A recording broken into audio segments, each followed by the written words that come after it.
Hello everyone, আসসালামু আলাইকুম। Welcome back to my channel.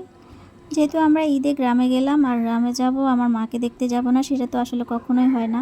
প্রতি বছর যখন আমি বাড়িতে যাই একবার হলো আমার মাকে দেখতে যাই, কারণ মনে হয় আমি বাড়িতে গেলে মার কবরটা যদি না দেখতে পাই আসলে আমার কেমন লাগে আমি কাউকে বুঝাতে পারবো না। তাই তো মাকে দেখার জন্য একবার হলেও ছুটে যাই। তো ঠিক আজকেও সকালবেলা ঘুম থেকে ওঠার পর রেডি হয়ে রাফসানের বাবা, রাফসান, আয়াস আর আমরা তিনজনে চলে যাচ্ছি আমাদের বাড়িতে যাওয়ার পর মাকে দেখব। তো বাড়িতে যেহেতু যাইতেছি ওখানে আসলে আমাদের চাচি জেঠিরা ছাড়া আসলে কেউই থাকে না, আর আমাদের ঘরেও কেউ থাকে না, তালাবদ্ধ করা একটা ঘর। যাই হোক, তো এখানে যে আমরা বাড়ির পাশে একটা বাজার ছিল ওইখানে নেমে রাফসানের বাবা কিছু ফল মিষ্টি এগুলো নিবে, তো এগুলা নেওয়ার জন্য বসেছিল আর আমি আর রাফসান ওয়েট করতেছিলাম যে কখন আসবে।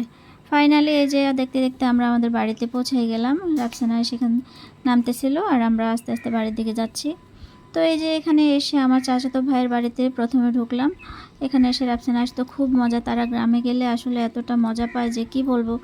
যদিও এখন আমরা এখানে থাকতে থাকতে একটা অভ্যাস হয়ে গেছে, আমাদের তেমন একটা ভালো লাগে না, কিন্তু ওরা ছোট মানুষ, ওরা গ্রামে গেলে খুবই মজা পায়। ইভেন এবার তো গ্রাম থেকে আসার পরে দুই ভাইয়ের কি যে কান্না, তারপরে কি আর করার, আমাদের আসতে হবে, বাধ্য আমরা নিজের জায়গায় ফিরে আসতে। এই যে এটা হলো আমার বাবার বাড়ি, এটা হচ্ছে আমাদের পুরানো একটা ঘর ভাঙা, যেখানে আসলে কেউই থাকে না। তো এগুলা সব অগোছালো পড়ে আছে। আমরা তো আসার পরে ভাবলাম যেহেতু আসলাম ঘরের চারপাশে একটু ঘুরে দেখি একটু।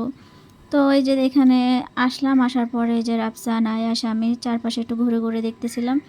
মানে এখানে যে পুরনো কতগুলো স্মৃতি জড়িয়ে আছে যেগুলো দেখলে আসলে মনটা খুব খারাপ হয়ে যায়। আর এই যে আমার রাফসান, আয়াস তো ঘরের পিছনে এসে একটা লিচি গাছে লিচু সুন্দর করে ছোট ছোট লিচু ধরছে, এগুলো দেখে তো দুই ভাই খুব খুশি যে মামি এখনই পেড়ে দাও, আমরা এগুলো নিয়ে যাব। আসলে লিচুগুলো তো এখন খুব ছোট, এখন দেওয়া যাবে না। তাই শুনে আমার ছোট ছেলের খুব রাগ হয়েছে, হয় লিচু দাও, না হলে ছোট্ট একটা কাঁঠাল দেখা যাচ্ছে ওই কাঁঠালটাই পেড়ে দিতে হবে।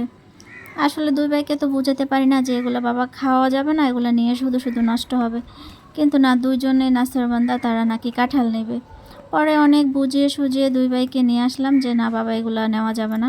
ফাইনালি দুই ভাই রাজি হলো, ঠিক আছে মাম্মি এগুলো নিব না, এগুলো বড় হোক। তো এইভাবে পুরোটা ঘরের আশেপাশে ঘুরলাম, কোথায় কি আছে না আছে দেখলাম। দেখা শেষ করে আবার এই যে আমার এক জেঠির ঘরের সামনে আসলাম। এখানে একটা ছোট মরিচ গাছ দেখে আমার ছেলেরা বলতেছে চলো আম্মু মরিচগুলো তুলে নিই। ওদের নাকি এত ছোট গাছে মরিচ ধরে বা ধরছে, এগুলো ওরা আসলে জানে না যে এটা মরিচ গাছ। বলতেছে এটাই প্রথম দেখলাম এরকম গাছে মরিচ ধরে। যাই হোক, সব কিছু শেষ করার পর এখন এই যে ফাইনালি যাচ্ছে আমার মাকে দেখতে।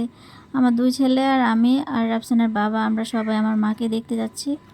তারপরে যে মাকে দেখার পরে যে কেমন লাগলো বাকিটা আর আসলে আমার যে ভিডিও করব বা কিছু ইয়ে করবো আমার তেমন কোনো অবস্থায় ছিল না আমার। তো মাকে দেখে এসে যে আমার আসলে কেমন লাগে আমি বুঝাইতে পারবো না। যাই হোক, মাকে দেখে আমরা আবার চলে যাব এখন বাড়িতে। তো সবাই ভালো থাকবেন, আর আমাদের ভিডিওটা যদি ভালো লাগে অবশ্যই একটা সাবস্ক্রাইব করে দিবেন, আর আমার ছেলেদের জন্য দোয়া করবেন। আল্লাহ হাফেজ।